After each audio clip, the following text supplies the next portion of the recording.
My dad never gave me relationship advice. No be careful talks. No long father-son lectures. But after his divorce, something in him changed. It became quiet. Not bitter, not broken, just clear.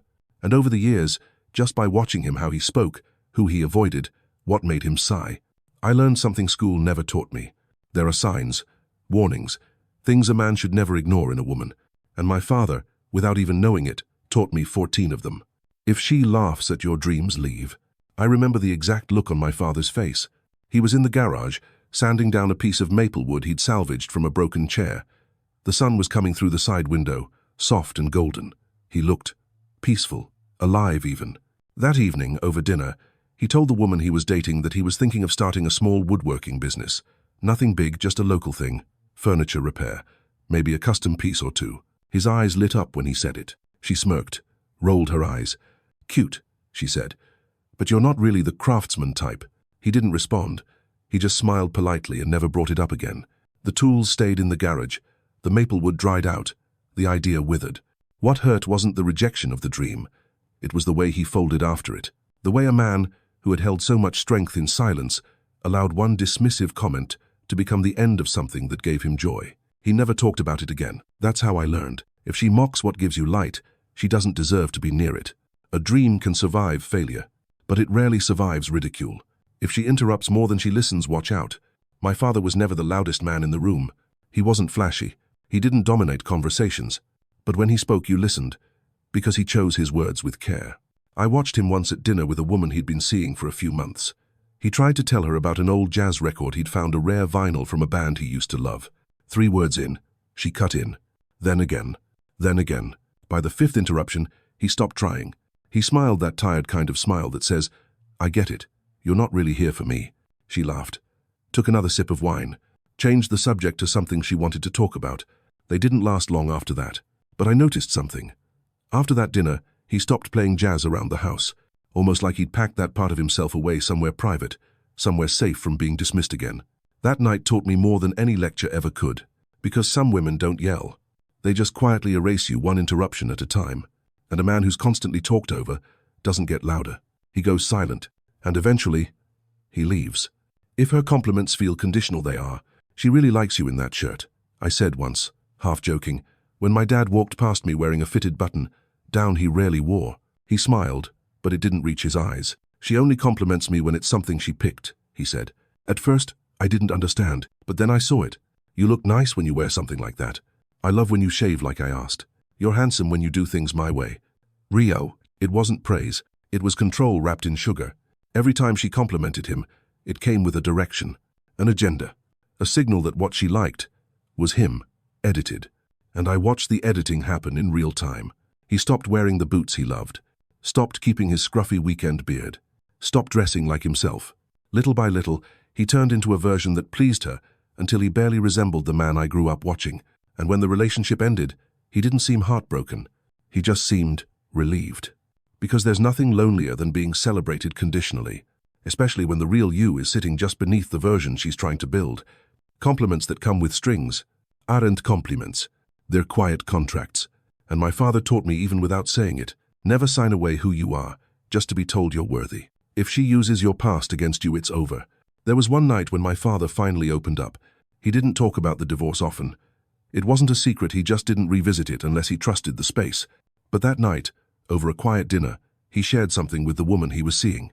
He spoke slowly, deliberately, about a moment from the end of his marriage, a time when he stayed too long, hoping things would change. He wasn't emotional. He wasn't bitter. Just honest. She nodded, said all the right things, held his hand, and for a moment, I think he believed her. But weeks later, in a completely unrelated argument, she snapped, well, maybe if you hadn't stayed in your last mess so long, you'd know how to handle this. That was the moment everything changed. He didn't yell. He didn't fight. He just shoot down. I noticed it immediately. The openness was gone. The quiet warmth he gave her in small gestures gone. His trust, the part that had taken so long to offer, disappeared in a single sentence. That was the last time I ever heard him mention his past with her. Because there's something sacred about vulnerability, and once you weaponize it, it's over. A man will forgive many things, but being punished for opening up is not one of them. If she needs to win, Every argument you'll lose yourself. My father was a calm man. He never raised his voice in the house, not even when I gave him reasons to. So when I watched him start questioning himself during one of their arguments, I knew something wasn't right. He'd try to explain something simple, why he needed time to think, why he didn't agree with a decision, and before he could finish, she'd twist it, turn it back on him. There was never resolution, only a need for her to come out on top. One night, I overheard him mutter under his breath, "It's not about what's right, it's about not being wrong." And that stuck with me, because I saw it, the slow erosion of confidence. The way he second-guessed his tone, how he'd go silent during dinners, how he began asking me if he was being unreasonable. That's what broke me. When a man like my father, wise, quiet, thoughtful, starts to question his own intentions just to keep the peace. That's not a disagreement. That's psychological erosion. She didn't scream. She didn't throw things. But she always had to win. And in doing so, he lost himself. When love becomes a scoreboard, you're not in a relationship. You're in a power game. And the cost is your identity. If she's always testing you, it's not love. The first time I heard about testing, I was a teenager. Someone said, "Women test you to see if you're serious." Back then I thought it was just a thing people said. But watching my father, I learned how damaging it really is. She'd leave texts unanswered for hours just to see if he'd double text. She'd flirt in front of him to spark a reaction, then accuse him of being insecure. She'd cancel plans last minute, then blame him for not being flexible. And every time he'd pause, take a breath, stay steady. But I could tell it chipped away at him. He was too mature to play along. But he was also human, and no one is immune to doubt when the person beside you constantly pulls away just to see if you'll chase. One day, I asked him gently why he still put up with it. He said, "Because part of me wants to believe it's just insecurity, not cruelty." Oh? But eventually, even his grace had limits. He stopped responding to the games, stopped reacting to silence, and quietly stepped away. She never got the explosion she was testing for. She just got his absence. A man who's emotionally tested enough will eventually pass by disappearing. Because love isn't a pop quiz, and trust isn't built through traps. If she competes with your peace, she'll destroy it. There's a particular kind of silence my father used to love. It wasn't awkward. It wasn't cold. It was the kind of silence that made space for thought, where you could breathe without performing. Sunday afternoons, he'd sit in the backyard with a book and a glass of tea. No music, no phone, just birdsong and the hum of a breeze. That's where he reset. Then she came along. At first, it was subtle.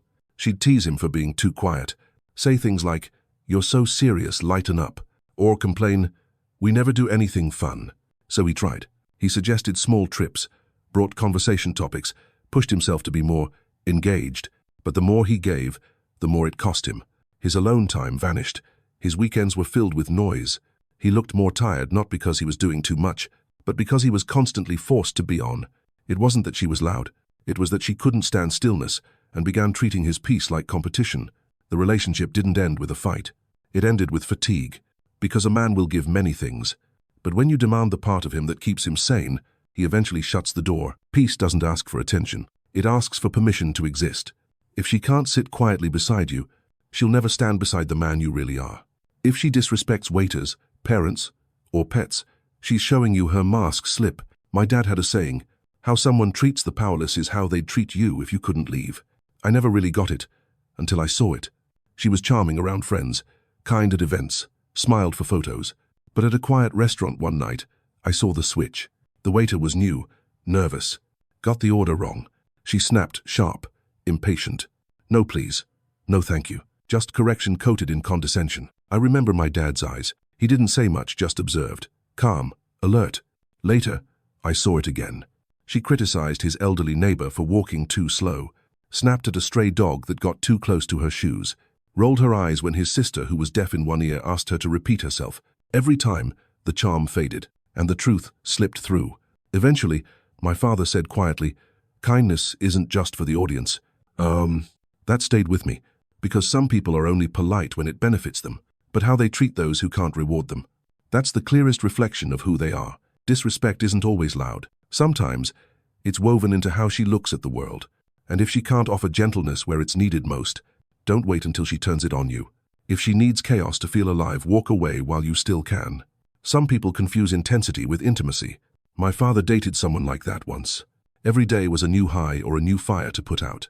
Plans were made spontaneously, then cancelled suddenly. Arguments started from nowhere only to lead to make-up affection that felt more like reward than resolution. She'd say things like, "If we don't fight, do we even care?" Or, "This just means we're passionate." But I watched the toll it took on him. He stopped sleeping well, was distracted during conversations, had this look like he was always preparing for impact. The worst part, she was brilliant at apologies. Flowers, long texts, tearful voice messages, and for a while, it worked. Until it didn't. One night, after yet another emotional storm, my dad sat in the dark and whispered, almost to himself, "I'm not built for this anymore." That was the last week they were together, because he realized, some women don't want peace. They crave emotional chaos, not because they're evil, but because it's all they've ever known. And if you offer them calm, they'll burn it, just to feel alive. That's not love, that's emotional addiction. And the only way to win that game is not to play. If her social media life is louder than her real one, be careful. I didn't even know she had taken the photo. It was a candid my father at the farmer's market, holding a basket of apples, smiling faintly. She posted it with the caption, "He's my rock. Sundays with this amazing man." The likes poured in. So did the comments. Goals. Love this energy. She's so lucky. But I was there. That day wasn't sweet. They had argued in the car about something small. She criticized his shirt. Again, and he hadn't spoken more than a few words after. He wasn't smiling because he was happy. He was smiling because a camera was pointed at him. I watched him shift that day from being present to being performance. And it didn't stop. She posted everything. Every meal, every outing, every small gesture he made turned into a curated love story online. But in private, I saw the distance. Less hand-holding, less eye contact, less of that gentle attention he used to give without being asked. At one point he said quietly, "I feel like a prop in someone else's movie." That hit hard, because some people don't want partnership, they want optics.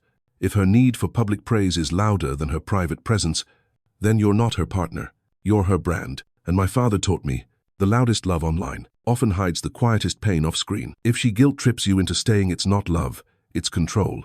There's a look my father had, a kind of tired resolve. I only saw it once before, when he stayed too long in a job he hated because he thought it was the responsible thing. But now, that look was back, and this time, it was about her.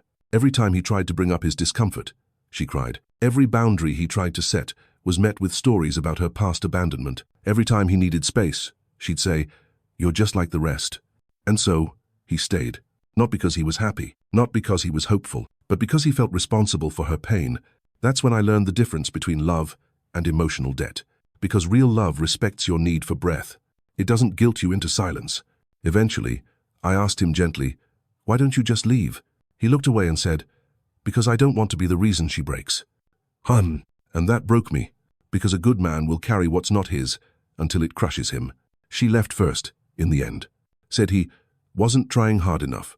And I saw the lesson. If staying with someone feels more like obligation than desire, you're not in love. You're in a trap woven from tears. And no matter how gentle the cage, it's still a cage. If you don't recognize yourself anymore, that's your signal. My father kept a photo on his desk. It was old him, in his 30s, standing next to a beat-up motorcycle, grinning wide, shirt untucked, eyes full of fire. One evening after she left, he picked it up, stared at it for a long time, and asked quietly, "Do I still look like him?" I didn't know how to answer, because he didn't. The man in the photo was vibrant, rough around the edges, confident, free. The man standing beside me looked polished, careful, dulled. She hadn't taken anything from him. But slowly, over time, he'd given pieces away to avoid conflict, to keep things smooth, to stay desirable. He stopped playing guitar because it annoyed her, stopped seeing his old friends because they didn't match the image, stopped laughing at his own jokes because she called them corny. Bit by bit, the man I knew was trimmed down, edited until only the version that suited her remained. And when she was gone, all that was left was the mirror. He didn't cry. He didn't rage. He just said, "I forgot who I was trying to be and lost who I was meant to be." That night taught me something I'll never forget. When you have to trade pieces of yourself to keep someone, you're not in a relationship. You're in costume, and no one can wear a mask forever. If your body starts tensing around her, listen to it. The body knows, before the mind catches up, before logic kicks in, before you have a reason to feel the way you do. I didn't understand that until I watched my father. He was always calm, still, present. But toward the end of that relationship, I noticed something different. His shoulders rose a little higher when she entered the room, His jaw clenched just slightly when she spoke. He started sighing before answering a tiny inhale, like he had to prepare himself first. It wasn't dramatic. There were no shouting matches or slammed doors. But his body, his posture, his tone, even his breathing began bracing for her. And that said more than any conversation ever could. One day, I asked if he was okay. He said, "She doesn't hurt me, but I never feel settled around her." That was it. Because not every wound is loud. Some show up as muscle memory. A flinch, a fatigue, a quiet countdown to, when will this end? If your body is constantly in defense mode, even when no one's attacking you, you're not safe. And the longer you stay, the more your body becomes the battlefield. My father never taught that with words. He taught it with the curve of his shoulders, and the stillness he regained, only after she was gone. If you can't breathe when she walks in, that's not chemistry, it's survival. I used to think love was supposed to take your breath away, but then I saw what it looked like when someone takes too much of it. My father would be home early, sometimes coffee brewed, music playing softly, a book cracked open, even humming under his breath. But the second her keys hit the lock, something shifted. The air got thinner, the music stopped. He'd straighten up, close the book, look toward the door like he was trying to gauge what version of her was about to walk in. It wasn't fear, it was hyper-awareness. That low-grade anxiety that makes you tiptoe around someone who says they love you, but doesn't always show it kindly. And I saw the worst part. Even when she was being sweet, he still didn't exhale, because his nervous system had already learned sweetness today doesn't guarantee safety tomorrow. It took him months after she left to breathe fully again, to walk into a room without checking his tone, his clothes, his face. And now I understand something he never had to explain. Love isn't supposed to take your breath away. It's supposed to give it back. If you hold your breath when she walks in, you're not in love. You're in survival mode. And no matter how much you try to pretend otherwise, your lungs will always tell the truth. My father never sat me down to talk about red flags. He didn't hand me a list. He never said, "Son, watch out for this." But he didn't need to. He taught me through his posture, his silences, the changes I saw in him when love went wrong, and when peace finally returned. He taught me by the things he stopped doing, by the weight he carried, and the weight he finally put down. I watched him become smaller in the wrong relationships, and I watched him come back to life when they ended. There were no lectures, just living proof. He showed me what it looks like when a man gives too much of himself and slowly disappears in the name of being good, being patient, or being strong. And maybe the biggest red flag of all, 12, was how easy it was for a good man to vanish, without ever raising his voice. If you're reading this or listening and you've seen yourself in any of these signs, you're not weak, you're not broken, and you're not alone. You're just waking up. And maybe, just maybe, that's how strength starts. Not with confrontation, but with clarity. So here's the truth. If being with her costs you your voice, your peace, your identity, it's not love. And if you feel like you've lost yourself, maybe it's time to stop trying to fix her and start remembering you. Comment below, "I saw my father in this." Or, "This time, I'm choosing peace." There's a whole brotherhood of us quietly waking up. You're not the only one. Not anymore.